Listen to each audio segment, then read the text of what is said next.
পতিত সরকারের অত্যন্ত প্রভাবশালী ব্যক্তি ছিলেন ফারুক খান। ছিলেন একাধারে মন্ত্রীও। তারই আপন ভাই মোহাম্মদ আজিজ খান, যিনি স্বৈরাচারী সরকারের ১৫ বছরে বিদ্যুৎ খাতের লুটপাটকারী প্রতিষ্ঠান হিসেবে আলোচিত সামিট গ্রুপের মালিক। বাংলাদেশ থেকে পাচারের টাকায় হয়েছেন সিঙ্গাপুরের শীর্ষ ধনী। ফুটবলের রাজা ম্যারাডোনা, আবার কখনো মেসি হিসেবে আখ্যায়িত করা হয় তাকে। ক্ষমতার একদম শীর্ষবিন্দুতে অবস্থান করা আজিজ খানের বিদ্যুৎ, জ্বালানি ও টেলিকম ব্যবসায় আধিপত্য ছিল একচ্ছত্র।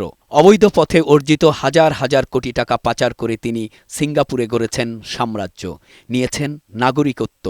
বড় বড় ব্যবসা করছেন, বড় বড় টেন্ডারে পার্টিসিপেট করছেন, যাতে সরকারের কোনো কাজে টেন্ডারে পার্টিসিপেট করতে না পারে, আমরা এটা করতে বাধ্য থাকব।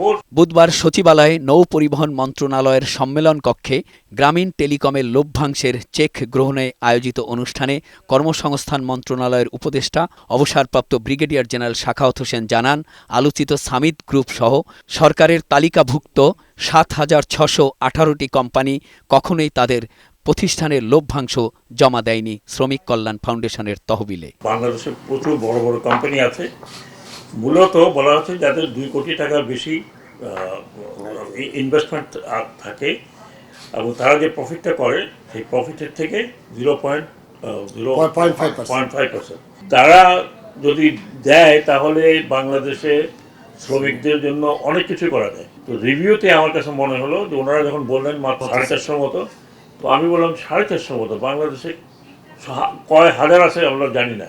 ওনাদেরও দায়িত্ব সরকারের মাধ্যমে এটাকে একটা বাধ্যবাধকতা আনার জন্য। শ্রমিক কল্যাণ ফাউন্ডেশনে এ পর্যন্ত লভ্যাংশ জমা দেয়া কোম্পানির সংখ্যা ৪৯৯টি বলেও জানান এই উপদেষ্টা।